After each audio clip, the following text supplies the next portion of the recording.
सभी मित्रों को गुड मॉर्निंग। तो जो यूपीएससी के जो पहले क्वेश्चन आए हुए हैं उनकी जो सीरीज़ हमारी चली हुई थी 1991 से लेकर 2000 तक, उसी को आगे करते हैं। एक सुविचार के साथ शुरू करते हैं। वर्दी में वो ताकत है, अगर छू लिया तो जल जाओगे और अगर पहन लिया तो शेर बन जाओगे। ठीक है, वर्दी में वो ताकत है, अगर छू लिया तो जल जाओगे और अगर पहन लिया तो शेर बन जाओगे। तो इसी के साथ आज का जो फर्स्ट क्वेश्चन है उसको देखते हैं। चित्रकला की मुगल कला। ठीक है, चित्रकला की मुगल कला भारतीय लघु चित्र कला की रीढ़ है। ठीक है, निम्नलिखित में से किस कला पर मुगल चित्रकला का प्रभाव नहीं पड़ा। ठीक है, तो इनमें से चार ऑप्शन दिए हुए हैं, एक राजस्थानी, एक कालीघाट, एक कांगड़ा और एक पहाड़ी। तो जो मुगल चित्रकला का इन पर कौन सी शैली पर प्रभाव नहीं पड़ा, तो इसका जो राइट आंसर है वो है डी। ठीक है, कालीघाट। कालीघाट चित्रकला का क्षेत्र पश्चिमी मध्य प्रदेश है, जो मुगल शासकों के नियंत्रण में कम समय तक था, अतः इस कला पर मुगलों का प्रभाव नहीं आ सका। जबकि पहाड़ी, राजस्थानी एवं कांगड़ा चित्रकला पर मुगल काल का प्रभाव पड़ा है। तो जो राजस्थानी है, राजस्थान में भी मुगलों का शासन रहा है। कांगड़ा और पहाड़ी इन क्षेत्रों में मुगलों का शासन रहा है। और कालीघाट यानी कि मध्य प्रदेश की तरफ मुगलों का शासन रहा है, लेकिन इतना प्रभावी नहीं रहा। तो इसलिए इसका जो राइट आंसर होगा वो है डी, कालीघाट। 1995 में आया हुआ क्वेश्चन है। अगला देखते हैं। निम्नलिखित में से मध्यकालीन भारत के प्रसिद्ध विधिवेता थे। ठीक है, तो इनमें से जो मध्यकालीन भारत के प्रसिद्ध विधिवेता कौन थे। ठीक है, तो विज्ञानेश्वर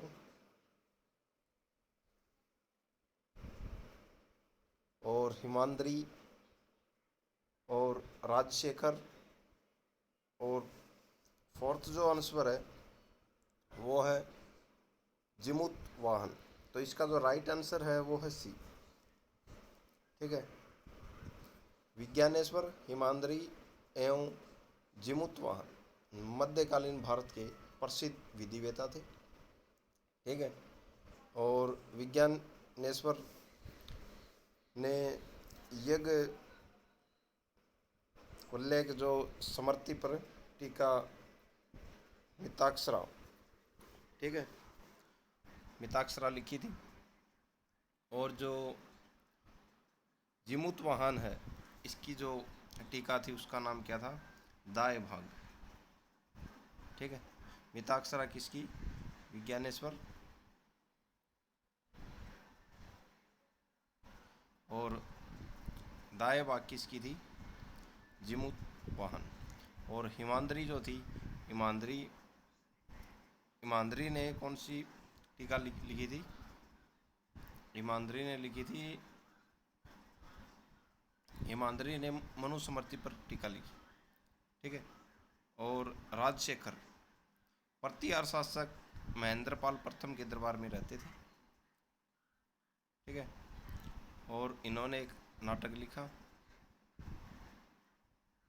ठीक है, तो इसका जो राइट आंसर होगा वो है सी।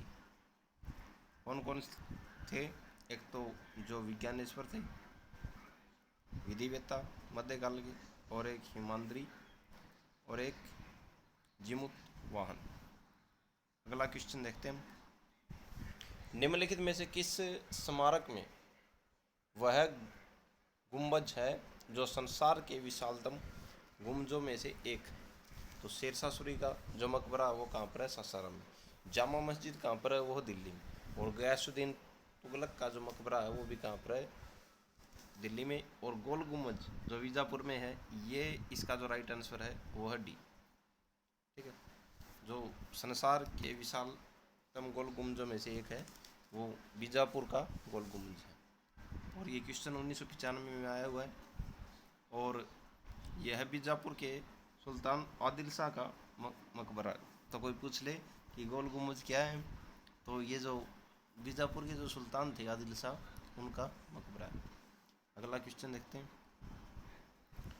अष्टप्रधान नाम की जो मंत्री परिषद थी, ठीक है, वो किसके दरबार में थी? ठीक है, तो आपको पता ही है कि इसका जो राइट आंसर होगा वो मराठों का जो प्रशासन था उसमें अष्टप्रधान नाम की मंत्री परिषद होती थी। ठीक है, अष्टप्रधान नाम की मंत्री परिषद मराठा प्रशासन में थी। शासन कार्यों में सहायता के लिए शिवाजी ने इसका निर्माण किया था। यह मंत्री शिवाजी के सचिव के रूप में कार्य करते थे।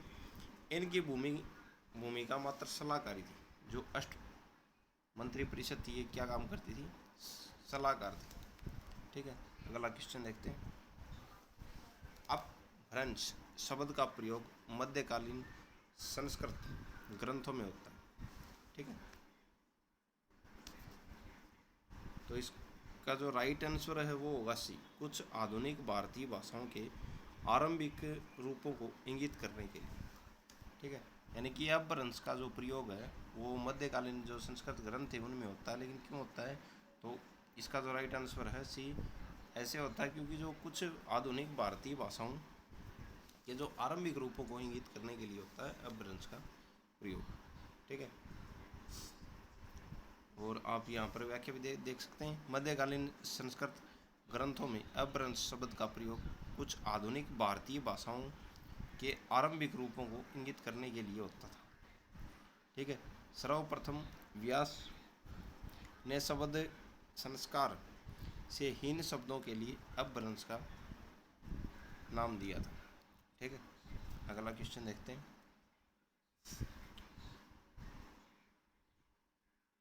नस्तालिक, नस्तालिक है क्या है? नस्तालिक क्या है? तो एक प्रकार की फारसी लिपि जो मध्यकालीन भारत में प्रयुक्त होती थी। तो इसका राइट आंसर है वो है ए। क्या है? यह मुगल काल की फारसी लिपि थी। यह उर्दू की प्रारंभिक लिपि थी। ठीक है, नस्तालिक ध्यान रखने योग्य बात है। अगला क्वेश्चन देखते हैं। जिस सूफी संत की मान्यता थी कि भक्ति संगीत ईश्वर के निकट पहुंचने का एक साधन है, वह है कौन से? जो सूफी संत थे ऐसे मानते थे कि जो भक्ति संगीत ईश्वर के निकट पहुंचने का एक साधन है।